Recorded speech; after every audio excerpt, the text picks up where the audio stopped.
Imagine standing still with dogs lunging for your throat, while uniforms laugh at your fear. A young black man faced that nightmare, his hands steady, his eyes unblinking, as if waiting for the moment to strike back. To the crowd, he looked cornered. To the cops, he looked weak. But he carried a name heavy enough to silence a courtroom. A name that turned predators into prey once the truth was spoken. It began with a single bark echoing through the night. The pounding on the hood of the car wasn't random. It carried a weight, like someone staking a claim. A young black man, mid-20s, sat frozen behind the wheel, hands steady on the steering wheel. He had been pulled over for no reason other than looking suspicious. Two officers approached with mirrored sunglasses and sneers. One tapped the window with his flashlight. "Step out. Now." The man obeyed, calm but silent. The leash snapped, and the sound of a dog barking sliced through the night air. This wasn't procedure. This was punishment. Neighbors on the block began peeking out, eyes widening. A woman whispered, "Why are they doing this to him?" The officers didn't care. They wanted a show. And for a moment, he looked like prey cornered by hunters. The dogs strained at their leashes, claws scraping against asphalt, snarls echoing off the streetlights. One officer smirked. "Funny how you people always think you don't have to follow orders." The man's jaw tightened, but he didn't speak. His silence was louder than any outburst. The crowd felt it. His eyes didn't dart away. He stood tall, even with the dogs just inches from his legs. Then, with a casual flick of the wrist, the officer unclipped the leash. The German shepherd lunged, teeth flashing. Gasps filled the night. Someone shouted, "Stop."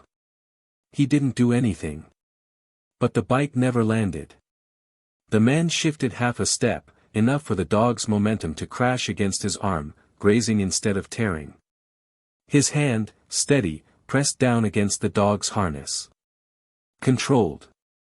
Almost practiced. The officers didn't notice the detail, but the crowd did.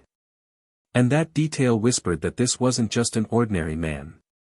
The second dog was released. 2 against 1, fangs flashing in the streetlight. The man stumbled back, body pressed against the hood of his own car. The officers laughed. "What's the matter? Not so tough now." The man's shirt ripped, fabric dangling, chest heaving. But he didn't scream. He didn't beg. He caught the eyes of a boy watching from the sidewalk, tears on his cheeks. And then his voice cut through the chaos. "Call them off. Before you regret this." The officers froze for a beat, then burst out laughing. "Or what?" they mocked. The crowd murmured, uneasy. The man raised his chin, blood running down his arm from a shallow bite. "Or you'll learn who you're dealing with." The dog snarled louder, but his words carried more bite than their teeth. He looked like a victim, but spoke like someone who had authority far beyond the street. The distant sound of sirens grew louder. Cell phones lifted, screens recording, truth being captured frame by frame. The officers tried to mask their panic with bravado. He resisted. "We had no choice," one barked. But everyone had seen what happened. Everyone knew the truth. The man's voice stayed calm, almost chilling. "You think this ends here?" His shirt clung to his skin, torn and bloodied, but his eyes burned steady.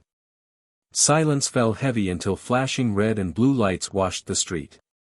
Real supervisors stepped out, demanding reports, separating the crowd from the scene. The young man didn't argue.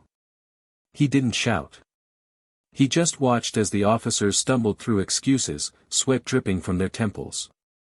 The dogs had been pulled back, but their snarls had already etched the night with fear.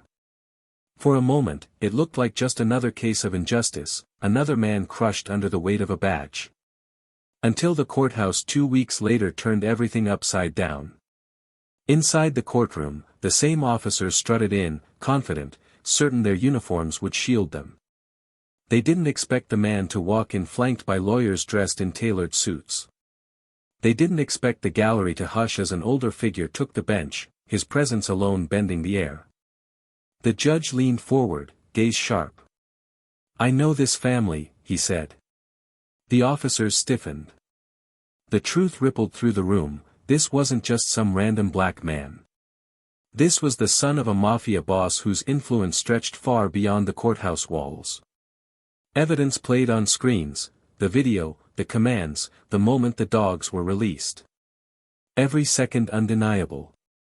The judge's gavel cracked. Case dismissed. Officers, you will answer for abuse of power. Their faces drained of color. The man stood silent, then gave a single nod. Justice wasn't loud that day, it was quiet, sharp, and final. And the message was clear: titles don't protect cruelty. Truth, and power, always do. Thank you for watching. Leave a comment and don't forget to subscribe for more stories.